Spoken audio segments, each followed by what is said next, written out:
প্রিয় ভাই সবাই কেমন আছেন? আশা করি সবাই ভালো আছেন। সবাইকে সালাম। আজকে আরেকটি ভিডিও নিয়ে চলে আসলাম। এটা হচ্ছে মাইক্রো ইউনিটের এসকেবি। তো অনেক ভাইয়ের আছেন জিজ্ঞেস করেন যে ভাই মাইক্রো ইউনিটের এসকেবি তৈরি করেন কিনা? আসলে এটা তৈরি করার প্ল্যান অনেক আগে থেকেই ছিল, কিন্তু অন্যান্য কাজের ব্যস্ততার কারণে তৈরি করতে পারিনি। আজকে আপনাদের ভালোবাসার জন্য এটা তৈরি করে ফেললাম। এটা হচ্ছে 12 মিলি গর্জন প্লাইউড দিয়ে করা।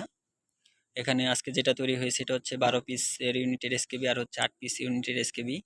তো যে অ্যাক্সেসরিজগুলো ব্যবহার করব এটা আপনাদের দেখানোর জন্য আসলে মূলত ভিডিওটি করা। সবসময় চেষ্টা করি আপনাদের শুরু থেকে শেষ পর্যন্ত দেখানোর, কিন্তু কাজের ব্যস্ততার কারণে অনেক সময় দেখাতে পারি না। তবে এটা হচ্ছে আপনার ফুল কমপ্লিট এখনো হয়নি। এটা 90% কমপ্লিট, বাকি কমপ্লিট হবে হচ্ছে আপনার ফিটিং এর পরে বা রং করার পরে। আজকে যে অ্যাক্সেসরিজগুলো ব্যবহার করব আপনারা চাইলে এর চাইতেও অনেক আরেকটু আপডেট করে নিতে পারেন, কিন্তু সেই ক্ষেত্রে দামটা আসলে মূলত ওঠানামা করবে তখন। আর এটার রেটটা এখন বলতে পারতেছি না, এটা যখন ফুল কমপ্লিট হবে, যখন আপনাদের আরেকটা ভিডিও দেখাবো সেই সময় আর কি রেটটা ভিডিওর মাধ্যমে জানিয়ে দেওয়া হবে। আর আজকে যেটা ব্যবহার করবো আর কি, এটা হচ্ছে চাইনিজ হ্যান্ডেল ছোটোটা, এটা হচ্ছে পায়া, এটা হচ্ছে লক, এটা হচ্ছে আপনার এসএস এর হ্যান্ডেল, আর এটা হচ্ছে চেন কবজা। চাইনিজ হ্যান্ডেল ছোট যেটা আছে এটা ব্যবহার করব মূলত আপনার এই আর 12 পিসের যে আপনার ইউনিটের স্কিবিটা আছে এটার মাঝে। আর এটা হচ্ছে অনেক ওয়েট, যেটা আপনার ছোট এসএস এর যে হ্যান্ডেলটা আছে এটা ব্যবহার করলে হবে না, এর জন্য ছোটটা ব্যবহার করব। আপনারা চাইলে এখানে বড়টা ব্যবহার করতে পারেন, আবার হচ্ছে চাইনিজ হ্যান্ডেল ছোটটা 2 পিস করে ব্যবহার করতে পারেন। তো সেই ক্ষেত্রে দামটা অনেক সময় ওঠানামা করবে। আর এটা হচ্ছে পায়া, এটা ব্যবহার করব হচ্ছে প্রত্যেকটা স্কিবিতে 4 পিস করে ব্যবহার করব নিচের বুটটা সেফ রাখার জন্য। আর এটা হচ্ছে লক। আর যে এখানে যে এসএস এর যে হ্যান্ডেল ছোটটা রয়েছে এটা হচ্ছে ব্যবহার করব 8 পিসেরটাই। আর 6 পিসেরটা পরবর্তী যখন বানাবো তখন আপনাদের তো দেখাবোই। আজকে আপাতত 8 পিস আর 12 পিস এটা ছোটটাই ব্যবহার করব।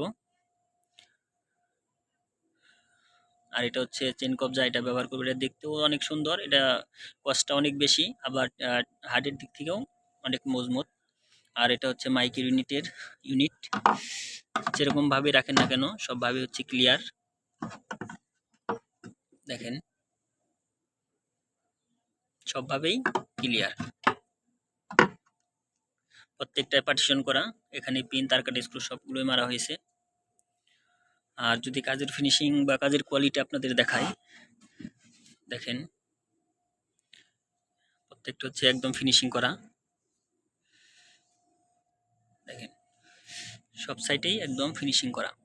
আর পিছনে যে স্ক্রুগুলো মারা হয়েছে এগুলো হচ্ছে প্রত্যেকটাই পুটিং দিয়ে আটকানো। দেখেন প্রত্যেকটাই পুটিং দিয়ে আটকানো। এটা যখন রং করা হবে তখন এটা আর দেখা যাবে না, তখন মনে হবে যে এটা শুধু পিন দিয়েই করা, কিন্তু আসলেও না, এটা হচ্ছে স্ক্রু দিয়ে পিন আঠা সব কিছু দিয়ে করা। আর এটা শুধু আপনার থেকে যাবে যেটা পিন মারা হয়েছে আর কি। তো যদি কোনো ভাইয়ের প্রয়োজন হয় আমার উপরে দেওয়া নাম্বার আছে, ওখানে ফোন করবেন। দয়া করে একটু ফোন করার চেষ্টা করবেন, কারণ মেসেজের রিপ্লাই অনেক সময় দিতে পারি না, তার জন্য খুবই দুঃখিত। তবে চেষ্টা করব আর কি আপনাদের মেসেজের রিপ্লাই দেওয়ার জন্য, কিন্তু দয়া করে আপনারা একটু কল করার চেষ্টা করবেন। আর সবাই ভালো থাকবেন, সবাই আমার জন্য দোয়া করবেন। সবাইকে সালাম, আসসালামু আলাইকুম।